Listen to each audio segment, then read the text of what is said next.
Hello and welcome to Plus TV Africa. I am Felicity Ezewike with the news on the hour. President Muhammadu Buhari is expected in Jos, Plateau State today over the recent killings in different parts of the state. The president's visit is coming after Vice President Yemi Osinbajo's town hall meeting with critical stakeholders. During his visit, he is expected to direct the installation of a special military operations base in Mahanga, Barinkin Ladi local government area of the state, a location suspected to be of the stronghold of the Fulani militia. The death toll of the attack by headsmen in Dorowa Bajuje in Mangu local government area on Monday, while the vice president visited, has risen to 15, with bodies of victims recovered from a bush in the early hours of Tuesday. Meanwhile, Plateau women are planning to embark on a peaceful protest over the killings in the state. Spokesperson of the Plateau State Police Command, Tena Yopev, has announced the arrival of a new commissioner to the command headquarters in Jos. According to him, Balachiroma has replaced Udi Adi, who has received marching instructions to immediately proceed for debriefing at the force headquarters in Abuja. Balachiroma joined the Nigerian Police Force on March 3, 1999, with the rank of Superintendent of Police, and has headed the operational department of the Economic and Financial Crimes Commission in Abuja. Only yesterday, the Air Force and police announced the deployment of elite forces and equipment to the troubled state in order to manage the crisis resulting from the friction between herders and settlers. In a related development, the United States Department of State has condemned in strong terms the attacks in Plateau State that left over 80 people dead and several others injured. A statement by its spokesperson, Heather Nauert, while condoling with the affected communities, called on all political and community leaders to work together to find lasting solutions to the recurrent clashes, as well as ensure perpetrators are brought to justice.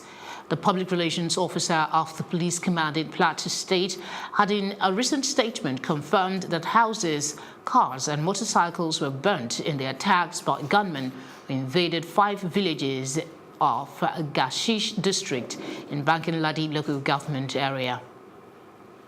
President Muhammadu Buhari has ordered a massive transfer of police personnel in Zamfara State, especially those who have served 3 years and above in the state's police command.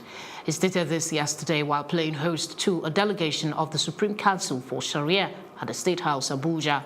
According to the president, his administration is doing all it can to address all security challenges in Zamfara and other parts of the country.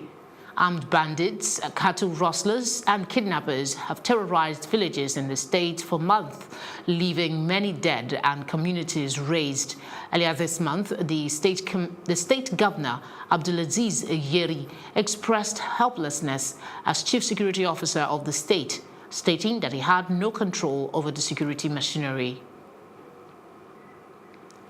The newly elected national chairman of the APC, Adams Oshiomole, and the newly elected APC National Organizing Secretary, Honorable Barrister Ima Ibediro, have paid a courtesy visit on Governor Rocha's Okorocha at the Imo State Governor's Lounge, Abuja. The visit led to a closed-door meeting which lasted for 10 minutes. Though both the governor and the new chairman did not brief the press, sources close to Governor Rocha's Okorocha told Plus TV Africa that the meeting is not unconnected with reconciliatory efforts by Oshiomole to reunite the warring factions in a bid to heal the party. Meanwhile, Oshiomole, who assured party supporters soon after he took the oath of office in Abuja on Sunday, said that he will resume at 8 a.m. on Monday morning. He has failed to appear at the party's national secretariat. The party's national publicity secretary, Malam Bolaji Abubakar, while speaking with Plus TV Africa yesterday, said he didn't know the whereabouts of the new chairman, who was expected to have resumed his duties as promised at the national convention. The All Progressive Congress APC has denied changing its slogan from change to progress. National Publicity Secretary of the party, Bolaji Abdullahi, in reaction to accusations by the Social Democratic Party, SDP, and the People's Democratic Party, PDP, said For a change of slogan to happen, the APC would have to amend its constitution. Abdullahi, who described the accusations as a display of ignorance, said the fact that people chose to respond with movement, progress or forward when they say APC does not imply a change of slogan. He emphasized that the party cannot change its slogan by word of mouth.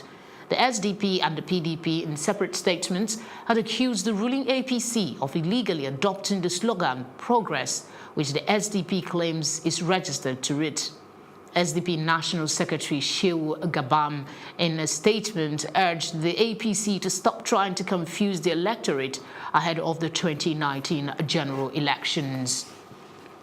Following the first arraignment of ex-Federal Capital Territory Minister Olajumoke Akinjide, Senator Ayo Adesheun and Chief Olarewaju Otite on an amended 24-count charge of money laundering to the tune of 650 million naira on January 16, 2018, the trial continued on Monday before Justice Muslim Hassan at the Federal High Court in Ikoyi.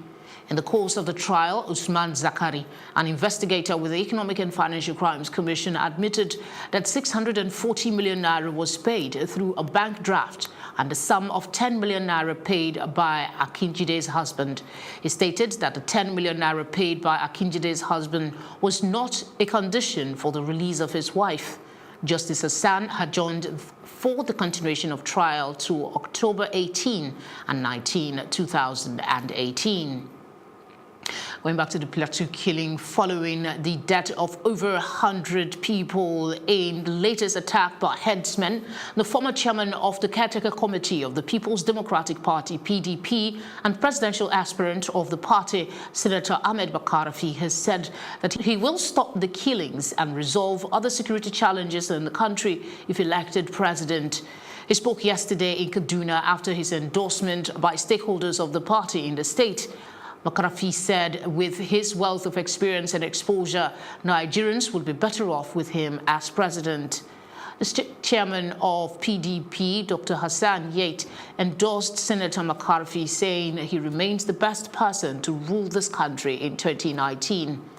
Meanwhile, the senator and former minister of Special Duties, Kabiru Turaki, yesterday commiserated with the government and people of Plateau State over the killings on Sunday, which claimed over 80 lives, including women and children. They condemned heightened insecurity in the country and urged security agencies to live up to expectations and stem the insecurity across the country. The National Assembly has asked the appeal court sitting in Abuja to nullify the judgment by Federal High Court as it lacks the power to reorder the proposed sequence for the 2019 general elections. The lawmakers have since asked that the claims of the plaintiff be dismissed by the Court of Appeal. The Accord Party had earlier filed a suit against the National Assembly and the Attorney General of the Federation. Justice Ahmed Mohammed of the Abuja Division of the Federal High Court ruled that the Independent National Electoral Commission was the only body constitutionally empowered to organize elections into government positions in the country. Still in the news, an undergraduate of the Lagos State University, Kingsley Gabriel, who jumped into the Lagos Lagoon on Monday, was rescued by officials of the Lagos State Waterways Authority, LASWA. According to witnesses, the student jumped off the Falomo Bridge at about 11 a.m. General Manager of LASWA, Mr. Damilola Emmanuel, confirmed the incident, stating that the prevalence of such on the Lagos waterways is alarming. He stated that the student was saved from drowning as officials responded swiftly by jumping into the lagoon to rescue him.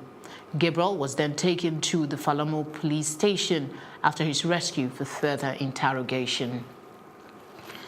Nigeria's Minister of State for Mines and Steel Development, Abubakar Bawa Buhari, has stated that although the government is partnering with Doctors Without Borders, the United Nations and the Zamfara state government, the victims of lead poisoning in the state would experience learning disabilities, memory disorders, violent behavior, and low intelligence quotient for life. Speaking at a press briefing ahead of today's international conference on lead poisoning associated with artisanal gold mining in Nigeria, Buhari further explained that although the disease is preventable, treatment and environmental recovery are expensive. According to him, not less than 400 people, mostly children, have been killed by the ailment, with many more suffering irreversible damage to their health owing to lack of education on the avoidable risk. Nigeria has battled lead poisoning caused by unsafe mining for over 8 years, and millions of dollars have been deployed to manage the crisis. On the foreign scene, Ghana's President Nana Akufo-Addo has banned all ministers, deputy ministers, metropolitan, municipal and district chief executives and heads of government agencies from foreign travels. The memo, however, exempted the Minister for Foreign Affairs and Regional Integration, Shirley Ayoko-Botchwi, from the temporary foreign travels ban.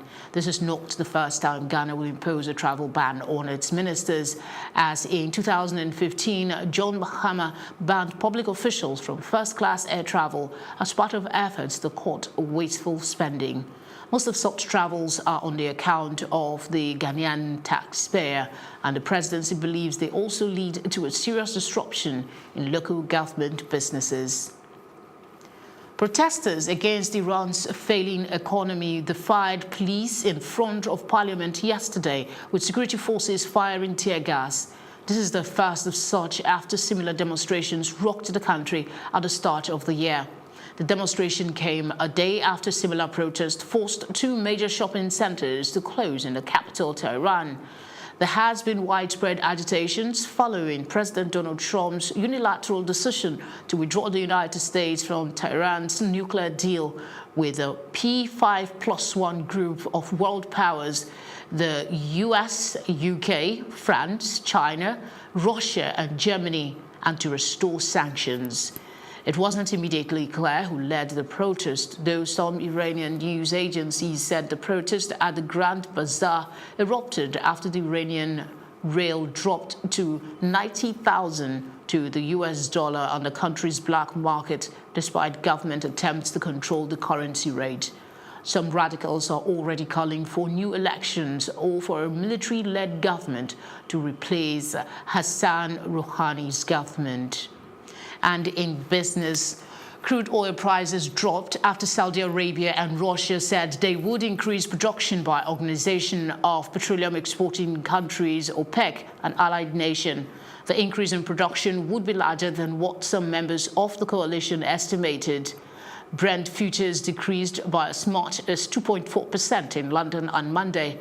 Oil chiefs from Saudi Arabia and Russia indicated that it would add 1 million barrels to daily supplies, more than the 700,000 barrel figure initially expected by several stakeholders and cartel members. Meanwhile, near-term U.S. crude futures bounced higher after an outage at a Canadian oil sands facility threatened shipments to American refineries.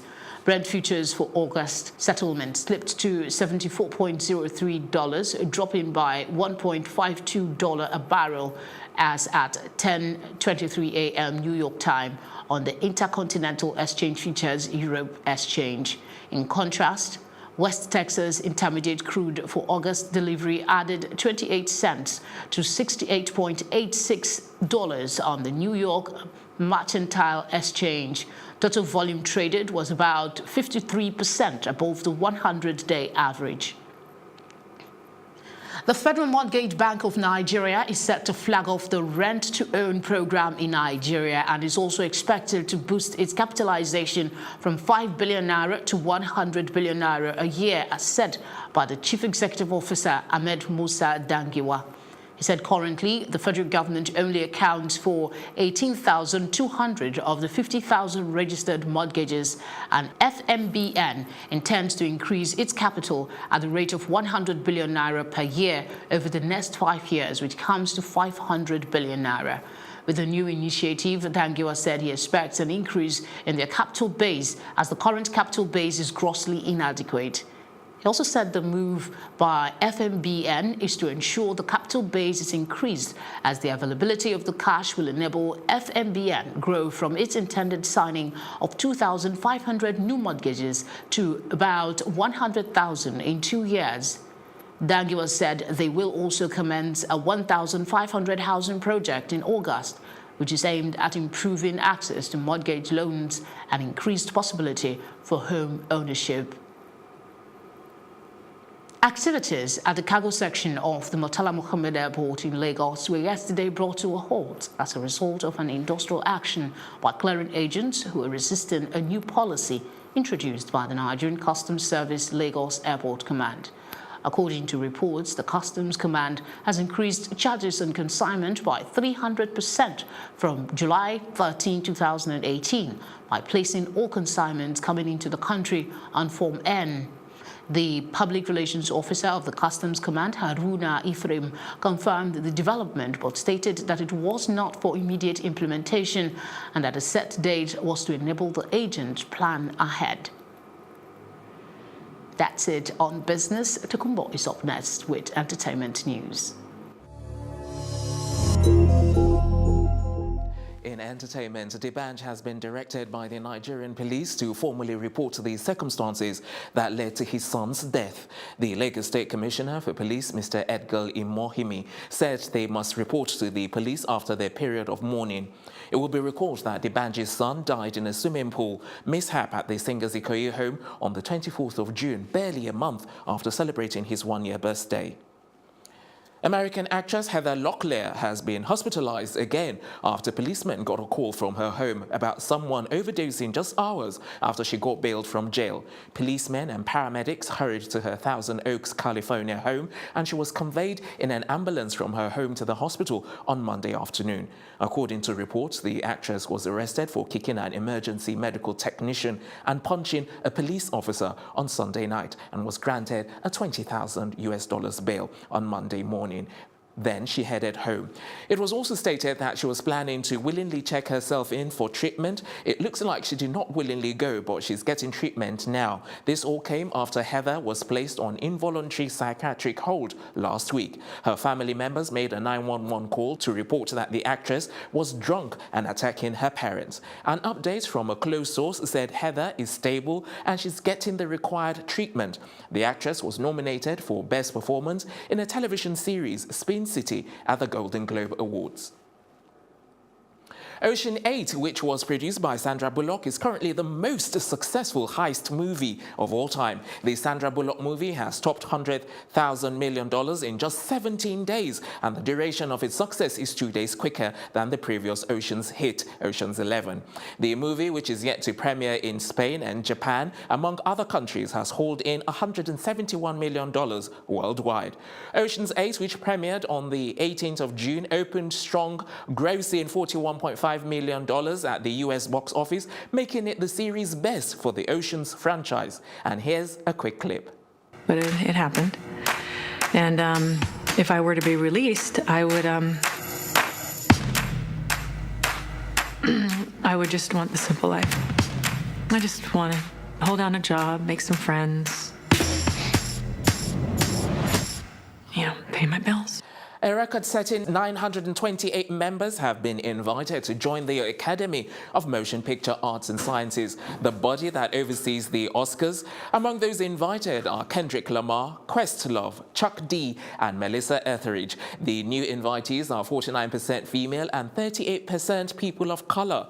It is Cheryl Bones Isaacs, former president of the Academy's goal to diversify the Academy by 2020, hence the push to add more women and people of color to the Academy, following the 2014 controversy #OscarsSoWhite campaign that was sparked by the lack of people of color in the major Oscar categories.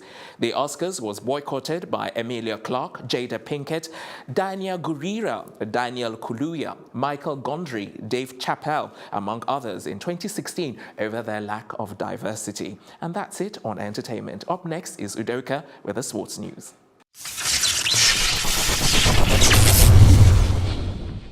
Hello and welcome to Sports Updates on Plus TV Africa. I am Udoka Njoko. Going straight to the NBA awards that went down early today by 2 a.m. The 2018 Most Valuable Player of the Year, the award went to James Harden, winning the award after beating the likes of Anthony Davis of the Pelicans and LeBron James of the Cleveland Cavaliers to that one. And the Strong Award went to Dikembe Mutombo. For the Executive of the Year, it went to Houston Rockets' Daryl Morey. And for the NBA Play of the Year is the Clutch Shot of the Year by LeBron James on the 7th of February versus the Minnesota Timberwolves. And the NBA Hustle Award went to Amir Johnson of the Philadelphia 76ers. And Lifetime Achievement Award, it went to Oscar Robertson. And Stokes Teammate of the Year went to Jamal Crawford of the Minnesota Timberwolves. And Community Assist Award went to the NBA Cares Community Assist for Kevin Durant of the Golden State Warriors. And the Coach of the Year, everyone expected it to be for Steve Kerr, but it was Dwayne Casey who won that award of the Toronto Raptors. And the Sixth Man of the Year went to Lou Williams of the Los Angeles Clippers. Defensive Player of the Year went to Rudy Gobert of the Utah Jazz. And Most Improved Player went to Nigeria's Victor Oladipo. He hasn't agreed to play for the Tigers yet. He's the most improved player in the NBA, playing for the Indiana Pacers. And the Rookie of the Year went to Ben Simmons of the Philadelphia 76ers. History-making goalkeeper Issam El Hadiri has apologized to his nation for Egypt's exit despite saving a penalty in their 2-1 loss to Saudi Arabia, talking about the Russia 2018 World Cup. At 45 years and 161 days, El Hadiri is now the oldest World Cup player ever. And going over to some transfer news, Roma footballer and midfielder Raja Nainggolan has joined Serie A rival Inter Milan in a swap deal involving David Santon and Nicolo Zaniolo. And Raja Nainggolan, who quit the Belgium team after he failed to make the World Cup squad, has signed a 4-year contract. And the deal values Nainggolan at £33 million, with Inter Milan paying about $21 million, and including David Santon and midfielder Zaniolo in that one. And Raja Nainggolan is officially a new Inter player, which was announced by the Italian club on Twitter. And Nainggolan, who joined Roma in 2014, only signed a new 4-year deal with the club last summer, and he reached the Champions League semi-finals with Roma in May. Meanwhile, Paris Saint-Germain midfielder Javier Pastore is set to complete a move to Roma. Going over to boxing, Anthony Joshua could be made to wait for his fight between himself and, of course, Deontay Wilder after the WBA ordered him to sign a mandatory title defense against Alexandra Povetskin within 24 hours. And WBC champion Deontay Wilder has yet to return a contract for a massive unification fight with Joshua for all the world heavyweight belts, and the WBA have grown impatient with the drawn-out negotiations, ordering the British star to instead fulfill his title obligations to Povetskin. And WBA President Gilberto Mendoza had granted Joshua an extra month to continue talks for a fight with Wilder, but with a deal yet to be agreed, he has called on AJ to finalize the bout with mandatory challenger Povetskin. And that's it on Sports Update on Plus TV Africa. I am Udoka Njoko. Back to you, Felicity. Thank you, Udoka. And that's it for this hour. Thanks for watching. My name is Felicity Ezewike. Stay tuned for more programming.